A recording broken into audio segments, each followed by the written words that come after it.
Hey guys, NDTV here with some more Pokemon Yellow. This episode is going to be in post-commentary, but here we are inside the Cerulean Cave, or the Unknown Dungeon. It's the last dungeon in the game, and the reason we're here is because there's something at the end for us. This episode is going to be in post-commentary, and I'm just going to be running away from all the Pokemon here because I want to be in tip-top shape for what's at the end. But, yeah. This place is 3 floors. There's this floor, a second floor, which is a big maze, and the basement floor, which is... yeah, it has the higher level Pokemon. And in the first floor, the one new Pokemon we can find here is Sandslash. Now, Sandslash, it's an alright ground... voice crack. It's an alright ground type. It's just... I think there's better in this game. I mean, there's the rock ground type Pokemon like Golem. There's Rhydon, which Rhydon can be found in this dungeon as well. And there's also Dugtrio, but Sandslash is pretty good on its own. I mean, it's definitely better than Marowak, in my opinion at least. And then, in the basement floor, there's also Lickitung.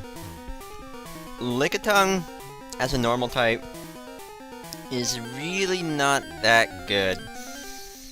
There's better things here, or in this game, like Chansey, which could be found in this dungeon as well. There's also Tauros and Kangaskhan. I mean, Lickitung, it could be better, I guess.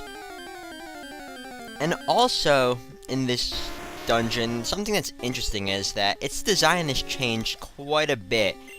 I mean, it has its own design in Pokemon Red and Green, which is what they used in the 5 Red and Leaf Green for its design. And also, in a Japanese version of Blue, it had its own design, which would later be used in every version of Red and Blue. Then there's this version here, in Yellow, which I think is the easiest version, because it's a lot more linear. And then there's the one in Heart Gold and Soul Silver, which is based off the one from Fire Red and Leaf Green.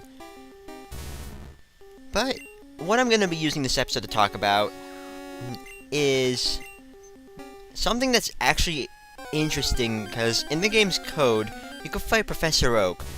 Now, you can't fight him normally without using cheat codes, or just doing some other glitch, which is interesting to say, but Professor Oak's team is actually stronger than the rival's team, level-wise. I mean, his first Pokemon that he's gonna have would be a Tauros level 66 with the moves Takedown, Leer, Rage, and Tail Whip, followed by Executor level 67 with the moves Stomp, Barrage, Hypnosis. That's it. Arcanine level 68 with the moves Takedown, Ember, Roar, and Leer. Then he has a starter Pokemon, which depends on the starter that you picked in Red and Blue. It'd be weaker to the starter that you picked, but all of his teams are also in Yellow's code as well. And then his last Pokemon is Gyarados level 70 with the moves Hydro Pump, Dragon Rage, Leer, and Hyper Beam. But the starters, there's Blastoise if you picked Bulbasaur with the moves Bite, Withdraw, Skull Bash, and Hydro Pump. If you picked Charmander, he'd have Venusaur with the moves Razor Leaf, Growth, Sleep Powder, Solar Beam. And if you pick Squirtle, then Professor Oak would have a Charizard with the moves Rage, Slash, Flamethrower, and Fire Spin. All those starters would be level 69. And that would kind of make him the super boss, or he might have been planned to be the champion. But, yeah, that's something interesting to note. And also, I'm going to be talking about the post-game of Fire Red and Leaf Green, because, I don't know, we're in the post-game of Yellow, technically.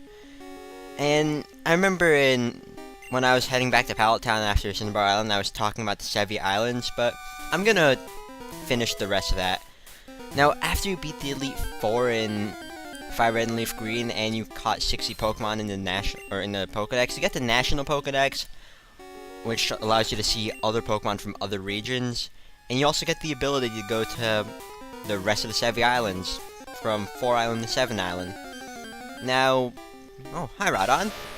With that unlocks a new plot, starting with going to 1 island. You go to Mount Ember to get a Ruby for Celio.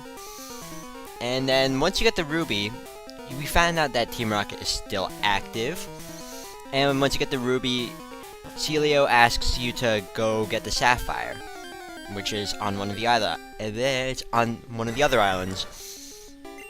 Now, 7 Island, there's nothing special about it. It's not related to the plot, but once you get to 4 Island, you go over to Icefall Cave, and you can, once you reach the end of Icefall Cave, you'll find Lorelei there, and she's fighting Team Rocket people because they're stealing Pokemon. And then once you do that, you can head over to 5 Island and find that there's a Team Rocket warehouse, but it's locked and you need 2 passwords. Now, you get one of the passwords from fighting Team Rocket in 1 Island, which is helpful, because you only need 1 more. So, since there's nothing to do on 5 Island except for extra stuff, you could head over to 6 Island and head over to Ruin Valley. In the Ruin Valley, there's the Dotted Hole, which is a dungeon based on... It's not really a dungeon. It's just a small little cave where you use Braille to fall down holes. And at the bottom of there, you find the Sapphire. Get it? Ruby, Sapphire, because Celio needs them to contact Toen. Yeah, it all makes sense. But the Sapphire gets stolen by a scientist who needs a Sapphire to sell to Team Rocket. So he takes it from you, and then he gives you the password to the warehouse, the password that you don't have, and you can follow him back into the warehouse. Telephone, I'm not going to answer it. And what you could do after that is go inside the Rocket warehouse, and you could fight you could fight a lot of Rocket grunts, but at the end of the Rocket warehouse, you fight 2 Rocket admins that are probably Ariana or Athena, whatever, and Apollo. Or Archer. I'm using their Japanese and English names, I can't remember. Which, I'm not gonna say who they are, but they are involved with Team Rocket in the 2nd generation and 4th generation. And then you get the... Telephone, shut up. And then after that, you get the Sapphire back to get the Celio. So yeah. But those events heavily relate to Gold, Silver, Crystal, Heart Gold, and Soul Silver, which is really interesting that Fire Red and Leaf Green did that.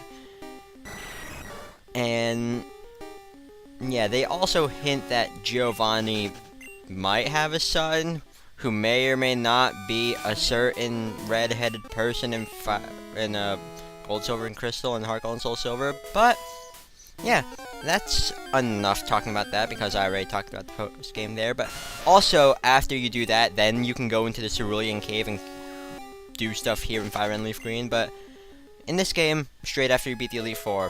Yeah. And also, you can rematch the Elite Four and their teams are stronger, but in this game, nope. Sad face. But we're actually almost at the end of Cerulean Cave. So that's pretty good. And the bottom floor definitely has the highest level Pokemon you'll ever see in this game, especially what's at the end. It's gonna be fun to catch, because yeah. And if I really wanted to, I could train here if I ever want to rematch the Elite Four again, but I don't need to, because I could beat them at this low level. But this is a really nice place to train as well. And I'm just gonna get this item. This place has a lot of items related to what you'll be fighting in here. There's a lot of Ultra Balls, Max Revives, Max Elixirs, and what we're fighting is that thing over there in that, I guess, island of sorts.